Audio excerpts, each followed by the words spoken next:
Alrighty, guys, let's talk SoFi, break down some news we got regarding their ETF offerings, and I want to go over their earnings coming up as they're set to report earnings at the end of this month on, I think, the 28th or the 29th. Let me double check if this wants to work. Come on, guys. Yeah, the 29th in the morning. So, guys, let's dive into it. Hit the like button, make sure to subscribe, and join my Patreon if you want to keep up with my portfolio updates, my trades, investments, and if you want to be a part of my private Discord, it's all linked down below, pinned in the comments, or go to stasurfs.com/Patreon. And now, cheers, guys. Take a sip of your coffee, and let's dive into it. So by now, you guys know the entire market is being rattled, although the Qs are now going green. Earlier, they were down a good chunk, and this comes after the ceasefire in Iran is over, according to President Donald Trump. For now, but the market is kind of recovering a little bit, especially the Qs, but overall, we're still down. The S&P's down about 0.25%, Dow's down over 1%, Russell's down about 1% as oil, both Brent and WTI, they're creeping up about 5% each, and the VIX is up 3.5% as SoFi is trading down about 1%, and I'm noticing a wedge forming on this chart. If I zoom in here, you guys can see we're clearly putting in these very subtle lower highs right now. We actually just put one in yesterday, I believe, and we didn't do an update yesterday, so we weren't able to talk about it, hence the update right now. So we're putting in these these subtle lower highs, but at the same time, hence the wedge, we're putting in higher lows. In particular, this morning we put in another one. You guys can see right here, if I get the handy dandy circle tool out again, we put in a higher low at about $17.15. And essentially what we're seeing is we saw another higher low a couple days ago, a couple days before that. We're seeing buyers come in at the 180 SMA here on the 4-hour chart. And again, we're digging ourselves deeper into this wedge. So there's a lot going on here chart-wise. We have the wedge. We have the cup and handle, which is not really playing out right now. And clearly we have resistance, a lot of selling pressure, like I've been saying, in this $19, $20 window, which, by the way, guys, we actually hit $19 many times over the last 5 sessions. We can see here back about a week ago, exactly a week ago, last Wednesday, we hit $19. Last Thursday, we hit $19. You guessed it, on Monday we hit $19, and oh, by the way, on Tuesday, yesterday, we hit $19 as well, and now we're starting to collapse a little bit. Not really collapse, but we're starting to sell off, which again goes to show the dominant resistance at that price, $19-20 a share. And at this point, guys, patience, man. It's like watching paint dry, you know what I mean? It's going to take a while, it seems like, for this to play out until it actually does. And then I think SoFi is going to go nuts. And I think we're going to break through $20, but we just have to wait for it, right? So that's what I'm noticing right now. We put in another lower high yesterday, but at the same time, again, bulls are fighting. We're putting in higher lows, and this comes after we got some news regarding SoFi expanding their ETF lineup. And you guys might be like, wait a second, SoFi has an ETF? Yes, they have ETFs, guys. So let me show you this. The ticker, I believe, is SFYI. And you guys can see it just literally started trading. If I zoom in here, it's trading at $25 per share. So let's dive a little bit deeper into this, talk about their ETF offerings. And again, I want to break down what to expect earnings-wise as earnings are coming up at the end of this month. So we're going to talk about their estimates, kind of where they're trading on a couple of ratios here. And we're going to break down what the analysts are saying, even though we have to take their opinion with a grain of salt. I want to show you guys kind of where the analysts' heads are at. So SoFi expands their ETF lineup with the Social 50 Income ETF, seeking income and pursuing growth. If I come down here a little bit, SFYI invests in the top 50 U.S. listed stocks held by SoFi Invest self-directed brokerage accounts and adds an actively managed option strategy designed to pursue monthly income distributions and growth potential. So they're doing probably some covered call strategy, maybe a wheel strategy in there, producing income. And many investors use option strategies, obviously, like covered calls, as part of an income-oriented investment approach, but putting those strategies into practice can require a significant upfront investment, ongoing risk management, and time to execute. And honestly, guys, look, from somebody that trades stocks for a living, I've been doing this for over 10 years, selling covered calls, running the wheel strategy, yeah, you got to manage it.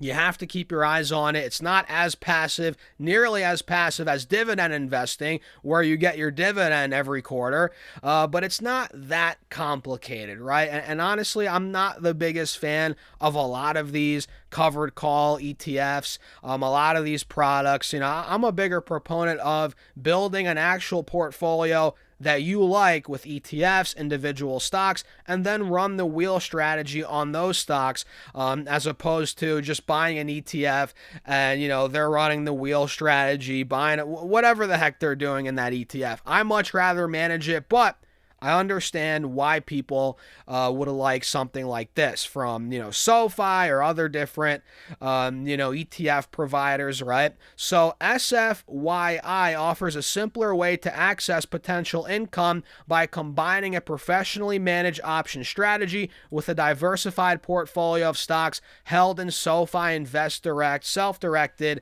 brokerage accounts, blah, blah, blah.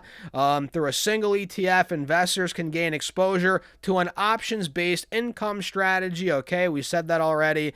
And SFYI offers a simpler path to options-based income with strategies such as covered calls and call spreads. Very important. By embedding these tools directly into the fund, investors receive lower capital barriers, right?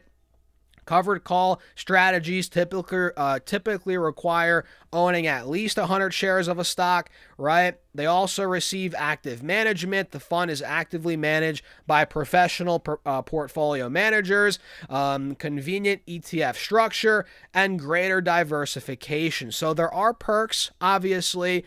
You don't actually have to run the strategy yourself. You're not selling call spreads. You're not selling covered calls. You're not managing these stocks. But, you don't have as much control over that, and again, that's why I much rather pick the stocks myself, manage the calls myself, the options selling myself, but that's just me. If you're a hands-off person, this could be great for you. Whether it's this ETF or other income-producing ETFs. So that's a big piece of news here from SoFi, and in addition to SFYI and SFYF, other SoFi ETFs we can see looks like the SoFi Agentic AI ETF, AGIQ, SoFi Select 500 ETF, SFY, which is like SPY, I guess, right? The S&P, and the SoFi Enhanced Yield ETF, which combines U.S. Treasuries and options trading to pursue monthly income.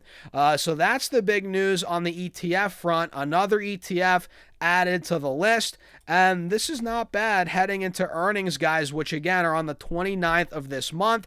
And as of right now, we're trading at a $23 billion market cap. If I zoom in here a little bit, trading at 40 times trailing earnings and 30 times forward earnings. So obviously SoFi isn't as cheap as it once was when it was a single-digit stock, but it's not that, crazy overvalued based on the forward PE, considering the growth that we're expecting here. And speaking of that, let's see what the analysts are saying and what these numbers are projected at right now. So as of right now, the average target on the street, if I zoom in, is $21. Actually, a little under $21 a share. And the current target, or the current price rather, is $17.40. The low target's $12, and the high on the street is $31. So we're kind of a little under the average price target on Wall Street right now. And recently we got a downgrade actually like 2 months ago, so not too recently. But it looks like Truist Securities, they have a hold rating on the stock, but they lowered the price target from $20 to $17 a share. And again, that was 2 months ago. So don't take that or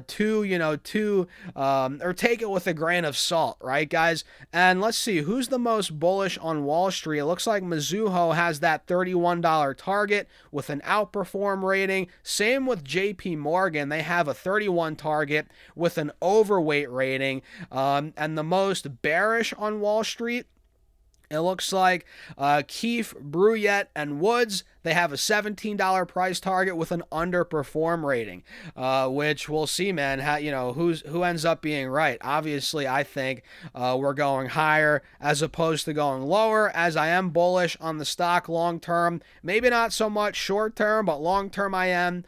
And, the numbers are, the proof's in the pudding, guys. Look at these estimates. Based on 16 analysts, the average revenue estimate, guys, is $1.12 billion. The low is 1.09. The high is 1.14. And a year ago, they did $858 million of sales. So they're expected to grow about 30% year over year. And for the current year, guys, they're looking at about $4.7 billion of revenue on average. And a year ago, they did what? 3.5, 3.6. So even on the full year, they're expecting 30% revenue growth. And if we come down here a little bit to the EPS, the average estimate's 11 cents. The high is 11 cents and the low is 10 cents. So a year ago, they did what? 9 cents EPS.